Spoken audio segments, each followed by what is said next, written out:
All right, let's talk about a chapter of American history that most of us, kind of skipped over in school.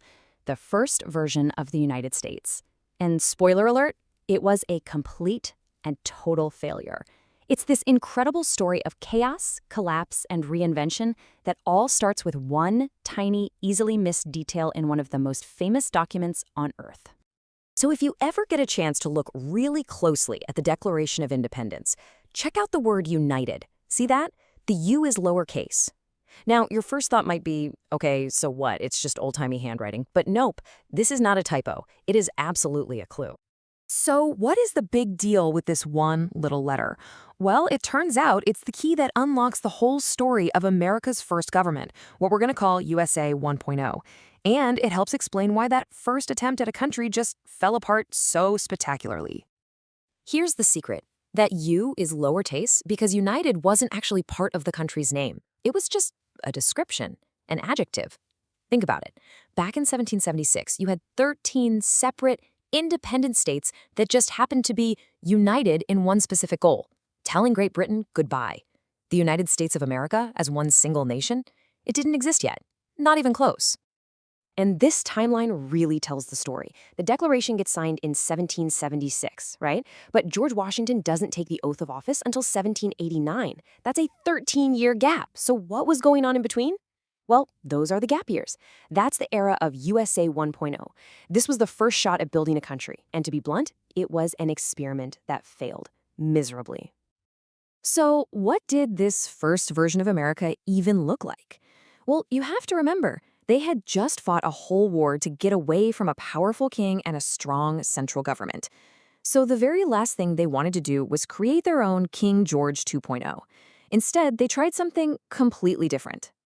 Their first rulebook was a document called the Articles of Confederation, and it described this new union not as a nation, not as a country, but as, and this is the key phrase, a firm league of friendship between the states. That phrase tells you everything you need to know. It was designed to be weak. It's kind of like a group project where everyone promises to be nice to each other, but nobody is actually in charge. And the power imbalance was just massive. You had the 13 state governments over here with all the real power. They could tax you, they could raise their own armies, control their own trade. But the Central Congress, it was basically powerless. It could ask the states for money, but it couldn't make them pay. It was a lot like the United Nations or NATO today, more of an alliance you could ignore than a government you had to obey. Now, as you can probably guess, this League of Friendship did not stay friendly for very long. Without any kind of central authority to keep things in line, the whole experiment just started to come apart at the seams. It was like a slow-motion collapse. So the first thing that happens, the states start acting like petty rival countries. You had Maryland and Virginia literally fighting over who controlled the Potomac River. And with no federal government, there was no referee to step in and break it up.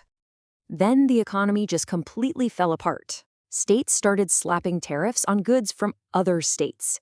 Can you imagine New York putting a tax on everything coming across the border from Connecticut? It was chaos. It was killing trade, and it was turning neighbors into economic enemies. And on the world stage, it was just plain embarrassing. The government was too weak to raise a national army or a navy. So you had pirates attacking American ships, and the U.S. couldn't do a thing about it. And to make things even worse, British troops were still hanging out in forts on American land, totally ignoring the peace treaty because they knew there was no army strong enough to kick them out. But the final straw, the real nail in the coffin, was a rebellion right here at home. In Massachusetts, farmers who were veterans of the Revolutionary War were losing their land because of crazy high state taxes. So they rose up in what's known as Shays' Rebellion. And when Massachusetts panicked and asked the central government for help, there was nothing to be done. Congress had no money and no army to send. The system was broken. At this point, even the heroes of the revolution were just giving up hope. George Washington, who's supposed to be enjoying his retirement, is completely bummed out. He's writing these letters to his friends saying the country is on the verge of anarchy, that they're becoming a total laughingstock, and that his life's work is basically crumbling into dust. So this crisis really became the breaking point. It was this moment where leaders like James Madison looked around and realized, you know what? Trying to patch up the Articles of Confederation isn't going to cut it. The whole system was rotten to its core. It was time for a total teardown. Now, Madison had been doing his homework. He had studied basically every republic in the history of the world. And his big takeaway was kind of radical. He argued that this whole League of Friendship idea was doomed from the start. They had to scrap it completely and build a real, powerful, centralized national government from scratch. So the Constitution that came out of this whole mess wasn't some divinely inspired, perfect document that fell from the sky. No, it was a deeply pragmatic blueprint. Let's call it USA 2.0. And it was designed specifically to fix the problems that absolutely wrecked USA 1.0. It was basically built on 3 really hard-learned lessons. And these were the core principles that guided them. Lesson 1, a weak government is a useless, bad government. Lesson 2, okay, if you're going to have a strong government, you have to divide up its power so it doesn't become a tyranny. And lesson 3, and this one might sound a little weird to us today, the will of the people needs to be filtered to prevent chaos and mob rule. Lesson 1 was the most obvious fix. The new Constitution created a federal government that could, actually govern. It got the power to tax people directly. It got the power to raise a national army and navy. And, maybe most importantly, it got the power to regulate trade between the states, so no more of that nonsense with state-on-state tariffs. Okay, lesson 2. How do you make this new, super strong government king-proof? Well, you split its power into 3 different pieces. You get a legislative branch, Congress, to make the laws, an executive branch, the president, to enforce the laws, and a judicial branch, the courts, to interpret the laws. And you can tell which branch they thought was most important just by reading the Constitution. Article 1, about Congress, is by far the longest and most detailed part.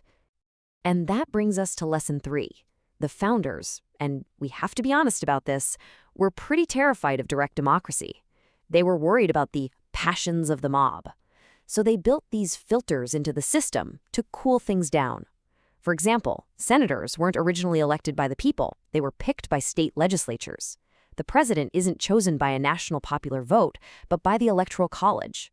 And federal judges are appointed for life to insulate them from the political winds. So they create this brand new system, USA 2.0. But what I find so fascinating is that even the guys who wrote it didn't think it was perfect. Not at all. They knew they were creating a flawed solution for a complicated, messy world. And this is absolutely crucial. They built in an upgrade path. The Constitution has a process for amendments for a reason. They knew that future generations would face challenges they couldn't even imagine.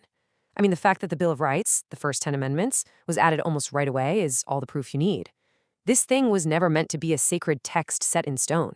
It was designed to be a living blueprint. And that really leaves us with a big question. The Constitution was a brilliant, practical fix for the specific disasters of the 1780s. But that blueprint is now well over 230 years old. So is a framework designed for a small, agrarian nation of the 18th century still the right one for the massive, complex challenges we face today? That's a question worth thinking about.